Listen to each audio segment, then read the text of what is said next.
Assalamualaikum warahmatullahi wabarakatuh. Selamat sore, selamat bergabung kembali di podcast Dunia yang Dilipat bersama saya Pai Siregar. Hari ini kita akan berbicara tentang digital, menyambung dari episode sebelumnya yaitu adalah analog. Nah, ini kita kemarin dalam satu cerita gitu, Pak Asraf ya, bahwa kemudian kita aja cara berpikirnya analog itu lebih baik misalnya daripada berpikir digital atau gimana, Pak? Ya, mungkin lebih tepat dikatakan lebih utuh. Ya, daripada kalau kita menilai itu apakah baik atau buruk ya barangkali kan relatif ya. Relatif apakah digital itu lebih baik, lebih utuh. Nah, sementara cara berpikir yang digital tidak utuh. Jadi kebalikannya. Iya, iya. Boleh dikatakan analog dan digital itu adalah bahwa digital itu adalah kebalikan dari analog. Jadi kemarin di materi yang sebelum kita membicarakan analog itu sebagai sesuatu yang serial, sebagai sesuatu yang relasional ya, sebagai sesuatu yang spektrum, di mana sesuatu itu tidak bisa dipisahkan dari sesuatu yang lain. Betul. Dalam pikiran kita, pada gambar, pada teknologi. Nah kalau kita berbicara digital itu kebalikannya. Kita membicarakan sesuatu yang digital itu pastilah dia bukan berkesatuan, pastilah dia bukan continue gitu ya. Nah, masalahnya istilah digital itu istilah yang sangat longgar ya. Maksudnya sangat longgar itu sering orang menggunakan istilah digital itu barangkali sesungguhnya yang dia maksud itu adalah biner begitu. Biner itu berarti oposisi berlawanan gitu Pak ya? Biner itu artinya dua hal dipertentangkan gitu.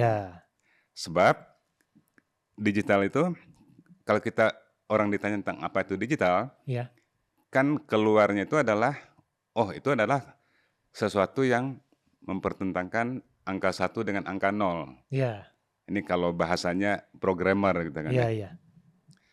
Padahal digital tidak mesti mempertentangkan dua hal, tidak mempertentangkan dua kesatuan angka yang berbeda ya, 0 dengan 1. Tidak hanya itu, bisa saja kita membedakan 1, 2, dan 3. Tidak mesti hanya 0 dengan 1 gitu. Bisa saja kita membedakan 1, 2, 3, 4. Jadi artinya digital itu adalah kita menggunakan angka untuk membeda-bedakan sesuatu. Nah, kalau orang berbicara atau ditanya tentang digital, jawabannya kan adalah 0 dan 1. Padahal itu adalah salah satu saja jenis dari digital. Yang 0 dan 1 itu disebut digital sekaligus juga adalah biner. Jadi yang lebih tepatnya adalah digital dan biner gitu. 0 dan 1 itu. Nah, 0 dan 1 itu kan sering dikatakan itu adalah elemen pembangun dari dunia komputer ya. Jadi dunia komputer itu dibangun oleh representasi dari angka 0 dan 1. 0 itu artinya nggak ada, 1 itu ada. Nah, begitulah dibangunnya struktur dari komputer. Tetapi yang harus diingat juga, biner itu tidak hanya cara kerja komputer. Jadi biner itu juga cara berpikir. Artinya ketika kita memikirkan dunia ini, terus kita pertentangkan satu sama lain, sama-sama mereduksi gitu ya.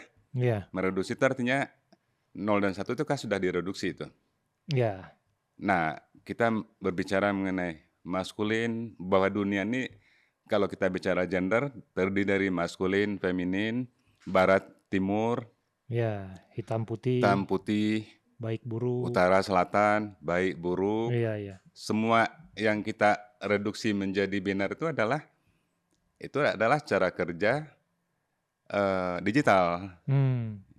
Yang membinerkan dua itu adalah juga cara kerja digital gitu. Jadi digital itu tidak hanya internet ya, tidak hanya komputer, tapi juga cara berpikir kita tentang sesuatu. Nah, kemudian ciri dari digital itu apa begitu ya? Nah, kemarin kan kita sudah jelaskan. Salah satu kalau kita membicarakan teknologi digital, yaitu tadi itu 0 dan 1 gitu kan. 0 dan 1. Jadi dia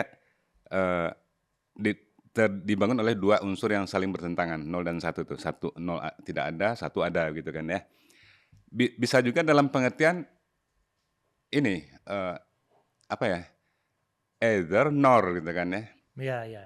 Kalau tidak ini ya itu yang tadi kita bicarakan. Ya kalau tidak barat ya timur. Kalau tidak hitam ya putih. Kalau tidak apa namanya?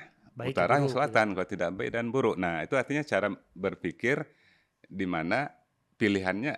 Kalau kita kan dalam soal di sekolah itu kan menyebutnya pilihan ganda ya. Iya. Pada dunia itu tidak pilihan ganda gitu. Dunia itu kan spektrum yang kemarin udah kita diskusikan. Nah, tapi cara kerja digital menggandakan gitu kan ya. Betul. Dunia ini, either nor gitu kan. Kalau kita masuk ke dunia ini misalnya internet, medsos lah. Di situ kan kita temukan cara kerja yang biner ini.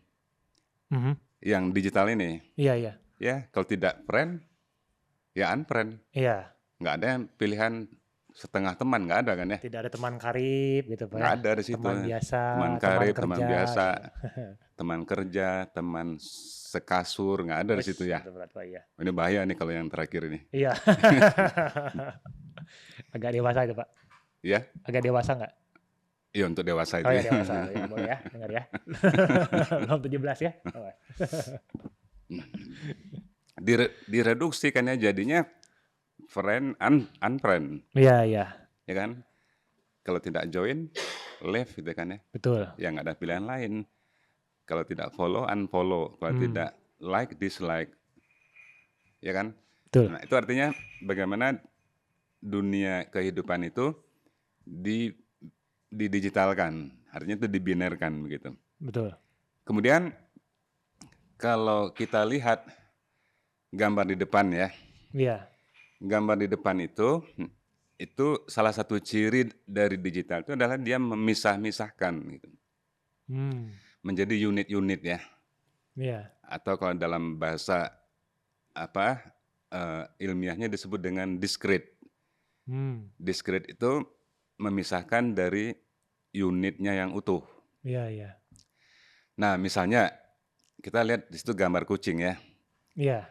Gambar kucing itu sebetulnya dibangun oleh unsur-unsur yang terpisah-pisah. Yang kita sebut dengan pixel. Iya. Nah, pixel itu adalah unit yang terpisah-pisah satu sama lain. Digabung-gabung saja. Beda dengan tadi kita lihat partikel kertas itu pakai mikroskop ya. Tidak terpisah-pisah seperti itu. Iya. Dia, nah seperti itu kan tidak terpisah-pisah dia ya. Iya, iya, iya. Dia berkelanjutan, berkesatuan satu sama lain. Kalau yang discrete itu dia unitnya terpisah-pisah. Kita sebutnya dengan pixel yang terpisah-pisah itu. Jadi salah satu ciri dari digital itu adalah dia discrete, memisah-misahkan elemen yang sebetulnya dia berkesatuan gitu kan. Iya, iya. Nah misalnya kalau kita lihat lagi contoh yang lain ya, ini menjelaskan juga salah satu prinsip lain dari digital itu. Kalau kita lihat ada gambar yang lain ya, misalnya ini, dia tuh dicirikan oleh sifatnya yang sangat presisi. Sangat presisi. Jadi di situ pengulangan bulatan itu sangat presisi itu. Iya, iya. Kita minta ya pengrajin untuk membuat yang sepresisi itu tidak bisa itu. Pelukis jelekong ya, meminta membuat gambar seperti itu presisi nggak bisa. Nah makanya salah satu ciri dari dunia digital itu dia memiliki tingkat presisi yang tinggi. Kenapa? Karena algoritma ya yang bekerja di situ. Oke, kemudian ciri lain dari digital itu dia tadi itu ya, akibat dia sesuatu dipisahkan dari unitnya yang lengkap, yaitu contohnya kan jam digital. Jam digital itu angka 12 itu terpisah dari angka 1 dengan angka 11, dengan angka-angka yang lain. Sehingga kita tidak melihatnya sebagai satu dari rangkaian yang lengkap ya. Kita melihat hanya satu angka saja. Iya. Dipisahkan dari angka yang lain. Nah, itu adalah salah satu ciri dari yang digital tadi itu. Terus kemudian jadi dia memisahkan ya. Iya, bukan menjadi satu kesatuan yang utuh, relasional seperti analog, tapi dia memisahkan ya. Iya. yang kita contohkan kan ini jam tangan ya, Betul. jam tangan digital. Tapi kalau kita berbicara pikiran yang digital, itu pikiran itu yang memisah-misahkan sesuatu sehingga tidak menjadi satu kesatuan. Nah, makanya kemarin kita mendiskusikan bahwa cara kerja seni, cara kerja nulis disertasi, begitu ya, tesis, skripsi, itu adalah pikiran kita itu analog. Karena kita merelasikan apa yang telah kita ketahui, apa yang sedang kita ketahui, apa yang belum kita ketahui, itu satu kesatuan yang tidak bisa terpisahkan. Betul. Sementara sekarang kan dengan ada AI misalnya ya, Pak. Maka cara menulis kita sudah diskrit. Cara menulis kita sudah diskrit. Karena apa? Cenderung kita nyomot-nyomot gitu ya. Ambil ini, ambil itu, gabung jadi satu, minta tolong AI untuk menyatukan. Itu adalah cara kerja digital pikiran kita yang menurut saya sih berbahaya gitu. Kenapa itu bahayanya, Pak? Karena pada dasarnya otak kita itu adalah analog. Otak kita itu kan tidak memisah-misahkan ya. Saya tadi lihat kucing, sekarang saya lihat gelas. Nah, tapi di pikiran saya kan kucing masih nempel. Betul. Ya, saya juga memperkirakan nanti saya akan lihat apa lagi gitu ya. Jadi itu satu kesatuan yang tidak bisa dipisahkan. Jadi pada dasarnya otak kita itu adalah analog. Betul. Makanya pikiran kita kan juga analog. Nah, sekarang ketika kita minta bantuan AI misalnya, dia memberikan kita sesuatu yang terpisah-pisah. Misalnya, saya minta minta koreksi bahasa Inggris saya satu paragraf. Kemudian setelah itu saya koreksi lagi paragraf berikutnya. Sampai 30 paragraf saya minta AI koreksi. Ya AI itu kerjanya masing-masing itu kan ya. Dia tidak melihat kalimat sebelumnya apa gitu kan. Nah, walaupun lama-kelamaan bisa juga sih ya. Karena tapi kan lebih ke kalimat paragraf sebelumnya kan sudah terekam di situ. Betul. Di big datanya gitu. Tetapi pada dasarnya kita itu yang ini yang diskrit. Gitu nah, AI-nya sih bisa lama-lama juga mengenal cara kerja analog, tapi pikiran kita sudah tidak utuh. Sudah terdigitalisasi gitu. Sudah digitalisasi oleh cara kerja digital tadi begitu. Nah, saya nanya sedikit Pak, misalnya kemudian berhubungan dengan logika kayak seperti minggu lalu logika analog gitu, bahwa kemudian ada hubungan yang sifatnya relasional, ada hubungan yang sifatnya kausalitas misalnya sebab akibat gitu. Jadi ketika saya berpikir A, saya berpikir bab 1, maka kemudian akibatnya saya akan melahirkan bab 2 dan seterusnya. Nah, tapi kalau di digital berarti tidak ada kausalnya kan, karena kausnya nggak pernah ada kan gitu ya. Ada kecenderungan begitu. Jadi orang menerima satu akibat ya.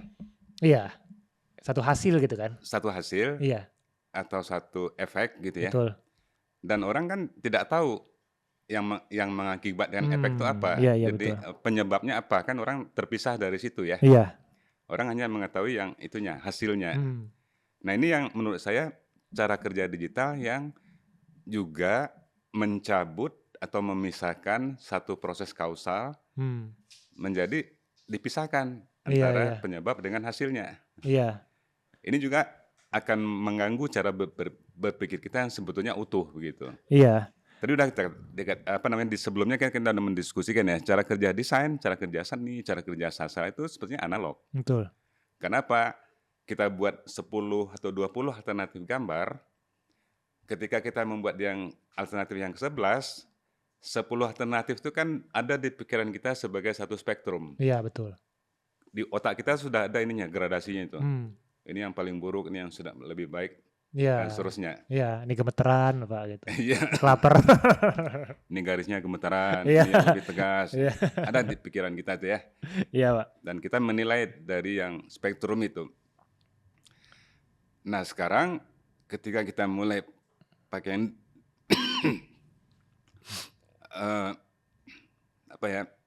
bantuan digital, kita mulai kehilangan sifat kesatuan tadi itu. Mulai kehilangan kita ya. Karena yang datang ke kita itu adalah hasil-hasil ya. Iya, yang entah dari mana hasilnya entah kan. dari Gitu. mana hasilnya. Kita tidak tahu prosesnya. Betul. Nah ini yang apa namanya, menurut saya berbahaya. Ya karena kan kemudian ada kecenderungan bahwa kemudian kita ingin cepat berpikir gitu kan ya.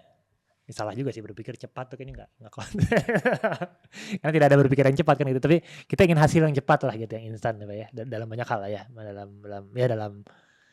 dalam apa, mulai dari dalam belanja hingga dalam menghasilkan karya tulis kan pengen cepat gitu kan, seolah-olah semakin cepat semakin baik. Nggak seperti itu sebenarnya kan relasi kebudayaan dan relasi analog itu kan ya. Jadi memang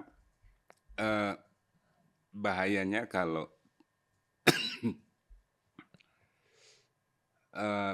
apa ya? ini hari batuk ini ya. Iya, hari batuk nasional Pak. Hari batuk nasional. Diperingati tanggal berapa sekarang? Ya kita diskusi dalam kondisi apa namanya, cuaca yang tidak mendukung ya. Iya betul cuacanya. Ya. Tadi ada petir di belakang Pak itu. Iya. Iya, jadi Kuro kayaknya juga tertular batuk juga tadi. Iya, capek itu dia. Mana jauh itu. Iya. Oh tidur dia. Nah, jadi artinya kalau pikiran kita itu sudah ini ya menjadi digital tadi itu, kita menjadi tercabut dari ini, terpisah dari proses gitu. Itu yang berbahaya gitu kan ya. Iya, iya. Misalnya gini, kita minta bantuan AI bikin gambar. Ya, AI itu bisa sih menjelaskan prosesnya. Ketika kita misalnya minta AI untuk mengecek apa namanya, grammar bahasa Inggris kita, AI sih menjelaskan. Iya, betul. Ini saya ganti dengan ini karena begini-begini. Iya. Jadi AI menjelaskan prosesnya. Betul. Tapi apakah kita mau membaca proses itu? Kadang-kadang tidak Pak, seringnya tidak. Lebih seringnya tidak mau, ya kan? Nah kita yang maunya hasilnya kan ya. Iya betul. Nah jadi itu yang berbahaya, kita kehilangan kontak dengan proses gitu kan. Iya, iya. Padahal dalam seni, dalam desain, proses kan sesuatu yang sangat penting. Ya, nah kalau gambar depan ini gimana Pak? Gambar apa nih? Kita pernah pakai nih, Miku ya kalau nggak salah ya namanya. Ya ini kan gambar digital yang avatar sebetulnya, bukan gambar digital, avatar ya. Avatar Asune Miku ini sangat dikenal beberapa dekade yang lalu ini ya. Iya. Nah yang ingin kita jelaskan di sini sebetulnya adalah bagaimana dunia analog itu dia intact dengan apa ya, nempel dengan budaya benda gitu. Kita ambil contoh fotografi analog, kan menyatu dengan dunia kertas, dengan dunia pewarna kan ya. Betul. Si fotografi analog itu ya. menyatu dia. Makanya tadi kan dia foto itu menua, foto itu makin kabur, pudar, pecah-pecah, retak, terendam air jadi hilang warnanya gitu ya. Nah, begitulah dunia material gitu. Dan ada istilah di sana menua ya. Iya, decay. Bahkan ada lagu itu, foto yang menua. Oh, ada Pak ya? Ada lagunya oleh Chrisye itu. Chrisye, ya. Foto di dinding yang menua gitu kan ya. Nah, jadi Chrisye itu sedang berbicara prinsip analog. Iya. Foto yang menua. Iya, iya. Ada nggak Asune Miku ini menua nggak ya? Seingat saya belum, Pak. Mungkin akan atau ada nggak? Kalau toh pun menua itu artifisial. Oh, ya karena tidak dari itu ya, dari. Iya, karena bukan alamiah ya. Iya, iya. Tapi kalau foto analog menua tuh alamiah. Nah, ini dibuat-buat seakan-akan menua itu. Padahal dia tidak menua karena tidak ada yang disebut dengan menua di dalam ini digital itu ya. Dengan prinsip digital. Jadi artinya kita sekarang kan berhadapan dengan dua foto yang sangat berbeda karakternya, bertolak belakang, ya kan? Satu kita dekat dengan kita, makanya kita gantung foto analog itu di dinding, tiap pagi kita bersihin, kita elus-elus gitu ya. Ya kalau orang narsis ini ya. Tapi ada aja Pak. Ya dilap-lap. Iya, debunya dibersihin. Dibersihin gitu kan. Ada orang yang membersihkan apa namanya debu dari Instagram? Nggak ada debunya juga. Nggak ada debunya di Instagram. Nah, artinya apa? Ini kita berhadapan dengan dua gambar yang bertolak belakang sebetulnya. Satu analog, satu diskrit. Artinya apa? analog diskrit itu berkaitan dengan pengalaman kita. Kita memiliki pengalaman personal dengan foto yang menua itu ya. Iya. Saya tidak memiliki pengalaman personal dengan Instagram saya sendiri bahkan. Ya karena tidak ada yang personal di sana. Iya. Tidak ada sentuhan, tidak ada bau, tidak ada macam-macam gitu ya. Iya. Nah itu, jadi maksudnya gambar itu kita akan menjelaskan salah satu ciri dari karakter digital itu adalah dia tidak mengikuti hukum alam. Betul. Ya kan, tidak menua, tidak memudar. Iya, bahkan kalau misalnya gini ya, kalau misalnya soal di dunia sosial media, yang punya kan bukan kita Pak sebenarnya. Maksudnya kita kan hanya upload gitu ya. Ini koreksi saya kalau salah Pak. Tapi ketika si platformnya itu hilang, makanya semuanya kan hilang kan. Kalau misalnya foto analog tadi kan kita yang milik, kita yang punya kan. Iya. Sebetulnya yang kita punya kan ininya ya, digital kode-kode digitalnya ya. Iya. Foto itu kan udah milik siapapun Iya, gitu kan, betul. sebetulnya gitu. Dulu ada, ya gimana Pak? Iya kan sangat beda dengan foto analog ya. Iya. Itu milik saya dengan saya pegang gitu kan ya. Iya. Misalnya ada foto saya di Instagram saya. Iya. Foto saya milik saya bukan. Ya milik siapapun juga yang Siapapun bisa. juga. Iya. Karena yang milik saya cuma ada kode-kode ininya. Kode digitalnya ya, iya, iya. yang saya miliki itu. Ya, saya ingat kasus dulu ada yang pernah mengalami, mungkin teman-teman sini namanya Friendster. Ya, pernah di zamannya situs sosial media namanya Friendster, Pak. Iya. Ya. Suatu ketika Friendster itu memutuskan untuk menghilangkan base digital mereka. Jadi mungkin jutaan bytes foto user itu hilang gitu saja, Pak. Termasuk foto saya. Oh, jadi gitu. saya nggak pernah punya foto saya lagi. Gitu. Bahkan kemudian, ya saya nggak pernah tahu gitu loh. Foto saya dikemanakan, apakah kemudian di recycle entah bagaimana, apakah dilihat dan sebagainya nggak tahu gitu. Itu ya kalau tadi kembali ke logika digital itu menarik karena kemudian ketika kita mengupload sesuatu ke dunia sosial media atau dunia internet gitu kan, ya hak miliknya bukan hak milik kita kan gitu. Ya itu nanti kita membicarakan apa yang disebut dengan budaya digital. Ini satu problem yang lain lagi nih ya. Iya, iya. Maksudnya budaya digital itu adalah bahwa di dalam budaya digital itu yang harus kita ingat, apapun yang kita masukkan, upload misalnya ya, itu mestilah masuk melalui platform.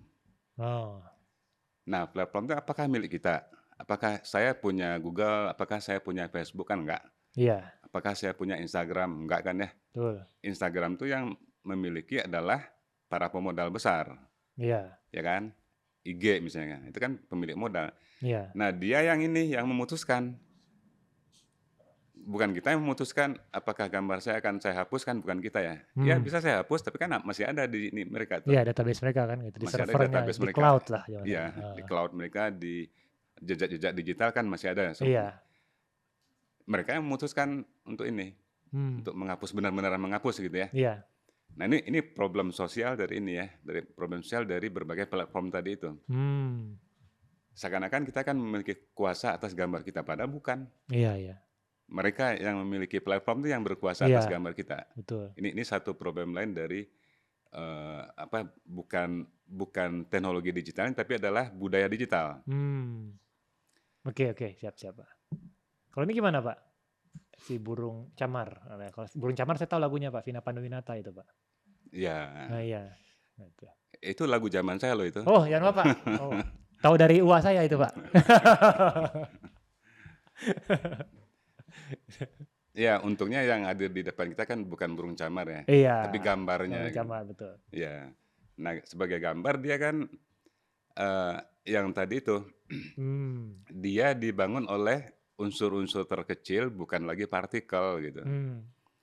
Dia dibangun oleh unsur-unsur terkecilnya berupa pixel. Iya, iya. Makanya dia dikatakan discrete.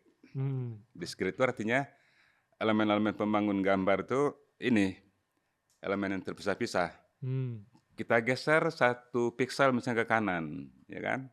Ya kita bisa apapun nanti geser-geser si pixel tadi itu. Bisa kita lakukan ya. Nggak bisa dengan ini struktur partikel kertas. Iya. Nggak bisa kita geser-geser itu. Iya, iya. Nah, begitulah cara kerja ini pixel tadi itu. Karena semua itu dipisah-pisahkan begitu ya. Menjadi terpisah-pisah. Dan sekali lagi, itu kan tidak hanya menjelaskan pixel foto ya. Maksudnya Pak? maksudnya segala sesuatu bisa dipisah-pisahkan dari unitnya yang utuh ya. Iya. Udah kita katakan tadi, itu juga cara berpikir kita. Oh, iya. Bisa menjadi diskret juga, Iya. menjadi terpisah-pisah satu sama lain. Saya, beberapa mungkin bukan sekarang, mungkin beberapa dekade yang lalu ya, sudah ada masalah ya, anak-anak generasi sekarang itu sangat mudah untuk mendapatkan informasi. Betul. Tetapi mengalami kesulitan untuk menyusunnya menjadi sebuah, katakanlah tulisan yang koheren dan kohesif tadi itu. Kenapa? Mulai kehilangan kemampuan analognya. Iya. Kan udah kita katakan kemampuan analog itu kan dasarnya itu adalah mampu merelasikan. Betul. Mampu memberi nilai spektrum tadi ya, ini baik, ini sedang, ini buruk gitu kan. Seperti juara tadi itu. Jadi itu adalah kemampuan berpikir analog. Mampu membuat rangkaian-rangkaian yang satu sama lain tidak terpisah gitu kan ya. Membuat hierarki, membuat spektrum, membuat skala. Itu adalah kemampuan-kemampuan analog gitu. Nah, ketika kita hampir setiap hari ya, khususnya untuk generasi sekarang, input itu selalu ini, sepotong-sepotong.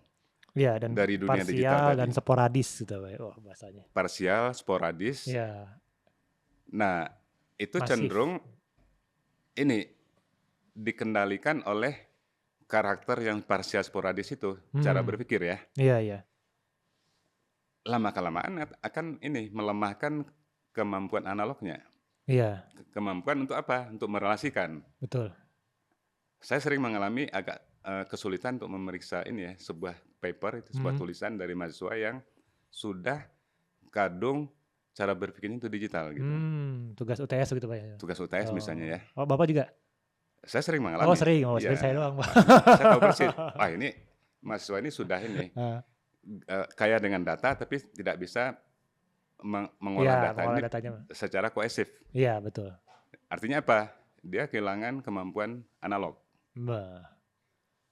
Jadi bukan kehilangan kemampuan berpikir, tapi kehilangan kemampuan analog ya? Kemampuan analog. Karena analog itu ada berpikir ya. Analog mungkin ya Pak ya? Ya, cara berpikir analog itu cara berpikir melihat sesuatu secara keseluruhan. Iya. Ya kan? Betul. Kalau cara berpikir digital melihat sesuatu parsial-parsial. Upload ini, download ini parsial, download lagi yang lain parsial. Begitulah seterusnya. Nah, terbiasa download gitu ya. Betul. Lama-lama kehilangan untuk ini, kehilangan apa namanya? Kemampuan untuk mengkonstruksi. Mengkonstruksi apa yang di-download tadi itu. Iya. Mestinya kan begini ya, mestinya konstruksi dulu. Saya perlu data begini dan saya sudah susun ininya secara koheren gitu kan. Data-datanya, baru saya download gitu ya. Iya. Kalau sekarang cenderungnya nggak gitu, download aja dulu gitu. Kita ini Pak, jadi pengepul Pak. Pengepul ya. Iya, diumulin semuanya, kan mau diapain, bingung setelah itu. Mau diapain, kebanyakan data kan ya. Ya itu hal yang menarik itu yang terutama berhubungan dengan rekan-rekan yang melek dalam atau sudah ketika lahir sudah ada dunia digital gitu Pak ya. Iya, betul.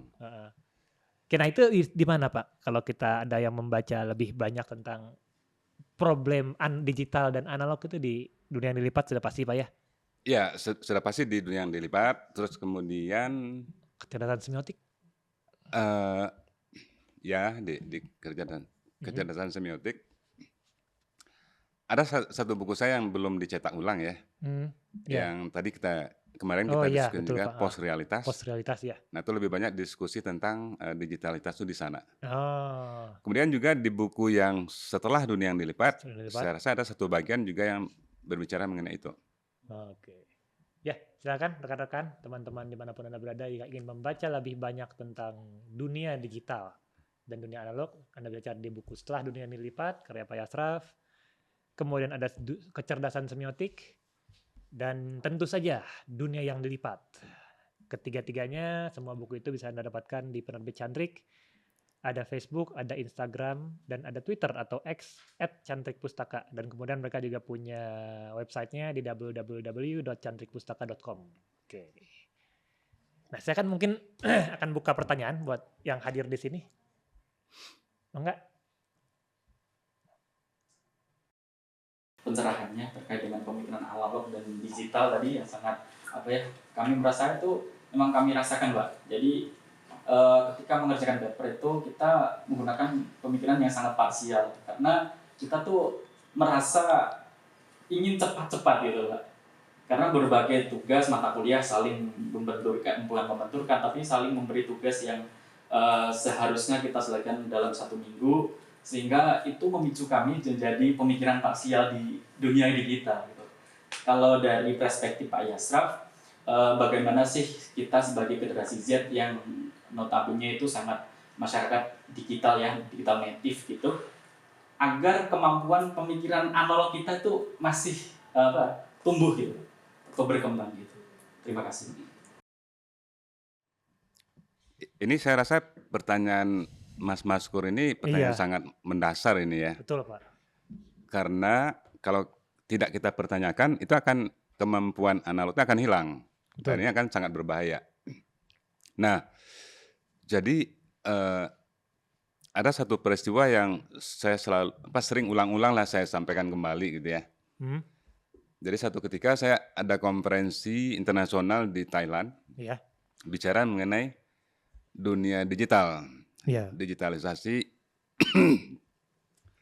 khususnya peran industri 4.0 ya. Nah, hampir seluruh negara Asia, mau India, mau Jepang, mau Korea, Taiwan, Hong Kong, Malaysia, Indonesia, termasuk Thailand sendiri, itu melihat ke depan itu pendidikan akan digital gitu. Maksudnya akan digital itu kita akan menggunakan teknologi informasi digital untuk mempermudah berlangsungnya proses pengembangan pengetahuan dan pendidikan begitu ya. Betul. Nah, saya kaget, sorry, ya batuk ini analog ini, batuk analog ya. Gimana caranya mendigitalkan batuk gitu? Ini satu tantangan besar ini. Jadi supaya batuknya analog karena berketerusan. Oh iya, dia berkesinambungan gitu ya. Nah, saya kaget gitu ya. Ada profesor dari Inggris dan Jerman sama berpikirnya. Kami di Inggris tidak ada tren ke digital. Sekarang ada tren untuk kembali, karena dia orang seni rupa ya, orang desain. Kami di Inggris kembali ke gambar tangan. Saya tanyakan, habis konferensi saya datangi dia, saya tanyakan, mengapa kembali ke gambar tangan? Karena kami orang Inggris tidak mau kehilangan kemampuan dasar manusia. Kemampuan tangan, gambar gitu kan ya, merajut, menjahit, kaki, kemampuan, macam-macam kemampuan skill gitu kan ya. Kami tidak mau kehilangan kemampuan basic itu. Nah, kenapa? Itu adalah kemampuan dasar manusia. Akibatnya seperti di Swedia. Di Swedia itu kebijakan pendidikannya yang saya baca di tingkat 1 perguruan tinggi itu melarang jadi udah tinggi 3 jenis obat batuk ini ya. Pak, ini belum mempan semuanya ini. Iya, mungkin ada prosesnya Pak, ya analog dia Pak. Yes aja. Berbagi aja di Kuro ya, belum nggak batuk-batuk gitu ya. Tidur kuronya. Tenang gitu kan. Tenang tidurnya ya. Nah, jadi begitu ya. Nggak mau kehilangan milik manusia yang sangat fundamental. Tangan, mata, kaki dan sebagainya. Itu artinya Pak, tidak mau kehilangan kemampuan analog manusia. Iya. Ya kan? Karena tangan itu dia bekerjanya analog gitu kan. Skill seseorang misalnya, skill menggambar. Itu kan sangat analog. Saya gambar hari ini dengan saya gambar besok, walaupun sama-sama gambar gelas, itu beda gambarnya. Itulah ini kemampuan analog tadi itu. Makanya di Swedia tingkat 1 perguruan tinggi dilarang pakai komputer. Tingkat 1 harus pakai tangan, harus pakai kaki, harus pakai tubuh, gitu kan ya. Bahkan di Swedia tuh di pendidikan dasar yang diajarkan pertama itu adalah tulisan indah. Dulu kan di zaman saya tuh. Zaman saya masih ada, Pak. Tulisan indah ya. Jadi, tulisan indah itu adalah menulis yang analog gitu. Jadi begitulah orang mengantisipasi ya, jangan sampai semua itu didigitalkan gitu kan. Di kita TK saja sudah ini. Pakai iPad, Pak. Sudah pakai iPad. Sudah pakai IG. Aplikasi gitu ya. Aplikasi semuanya, itu berbahaya. Dan pemerintah kita nggak ada yang peduli gitu kan. Saya mau nanya itu nanti lanjutannya, Pak. Tidak ada yang peduli terhadap hal itu. Nah, hanya sedikit orang yang peduli dengan itu. Saya kemarin dengar pidato kebudayaan Garin Nugroho, dan Garin termasuk orang yang sangat mengkhawatirkan dengan kehilangan skill-skill yang analog ini gitu ya.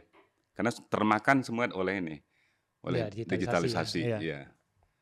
Apapun, mau nulis digital, mau gambar digital, mau belanja digital. Cari pasangan hidup digital. Pasangan hidup sekarang digital. Cari pacar digital kan.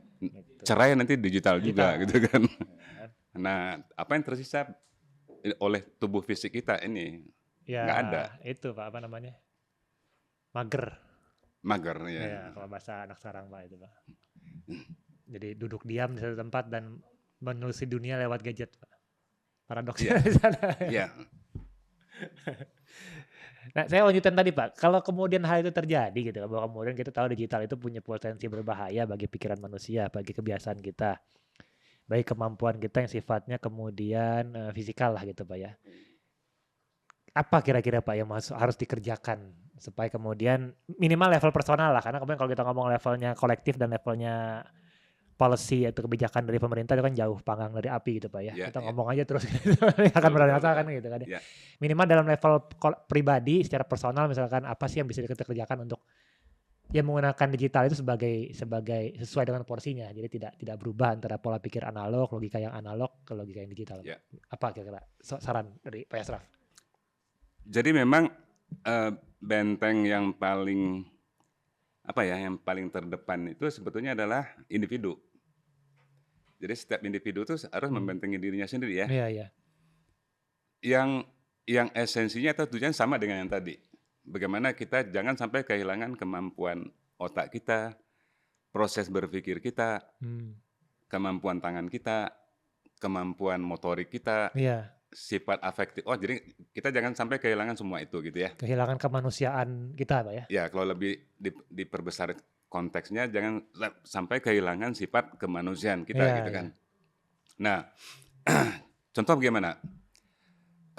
Saya sudah jelaskan ya. Saya bikin artikel jurnal misalnya, Saya tidak mau kehilangan kemampuan menulis saya gitu. Maksudnya itu tidak mau kehilangan kemampuan menulis dalam bahasa Inggris. Maka saya mati-matian menulis dulu. Walaupun grammar saya salah-salah gitu ya, saya perbaiki. Saya pakai tools yang banyak untuk memperbaikinya, ada thesaurus dan sebagainya. Sampai saya merasa kalimat saya itu sudah benar. Ya kan?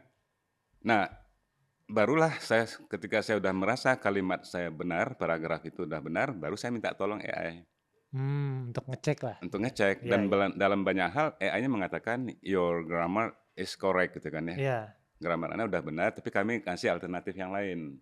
Jadi masalah pilihan-pilihan saja yang dia kasih oleh dia gitu. Bukan membahasakan gitu ya. Iya, betul. Nah, apa intinya? Saya tidak kehilangan kemampuan berbahasa saya. Saya bisa menceritakan pada orang pengalaman mengkonstruksi bahasa, ya kan? Berdarah-darah, cari kamus, cari thesaurus. Saya bisa menjelaskan prosesnya yang berdarah-darah itu gitu. Betul.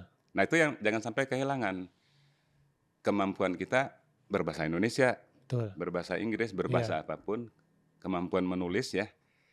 Kemampuan menulis itu kan saya yang menstrukturkan paragraf ini yang pertama, terus ini kedua, yang ketiga, ini kesimpulannya. Bisa nggak kita serahkan semuanya ke AI? Bisa. Orang yang mager tadi udah kasihin datanya, udah AI yang nyusun strukturnya, AI yang nyusun kalimatnya, AI yang membuatkan stylenya, sampai ke style bahasanya juga bisa tuh AI itu, ya kan? Terus kita ngapain? Yang mager tadi itu? Ya bergerak jadinya aja Pak. Ya gitu. bergerak jari aja, setuju itu kan ya. Nah terus kita apa yang berkembang pada diri kita nggak ada. Yang berkembang adalah kemampuan AI-nya, makin canggih dia. Si AI-nya. Kita makin bodoh gitu kan. Makin tertinggal kita. Betul, Pak. Nah itu yang menurut saya yang kita masing-masing harus memiliki kemampuan untuk membentengi diri kita agar sifat kemanusiaan kita nggak hilang. Betul. Dengan adanya teknologi tadi. Teknologi digital tadi itu gitu. Jadi ini sangat sangat mendasar sebetulnya. Jangan sampai kita menyerahkan diri kita pada teknologi gitu kan. Iya, sepakat saya Pak. Oke, kalau tidak ada saya tutup saja. Terima kasih kepada Pak Ashraf Priang. Ini sangat mencerahkan di sore yang mendung dan berpetir. Waduh, jadi Anda lebih bisa berpetir. Saya sengaja settingnya menghadap ke sana, jadi saya ngeliat petir gitu ya. Dan kemudian makasih juga teman-teman hadir di sini. Terima kasih kepada tamu spesial yang sekarang lagi mandi itu. Dia sudah bangun rupanya. Gitu. Kita akan berjumpa lagi di episode selanjutnya. Semoga terus berbahagia dan sehat terus. Selamat sore, saya Pak Siregar. Assalamualaikum warahmatullahi wabarakatuh.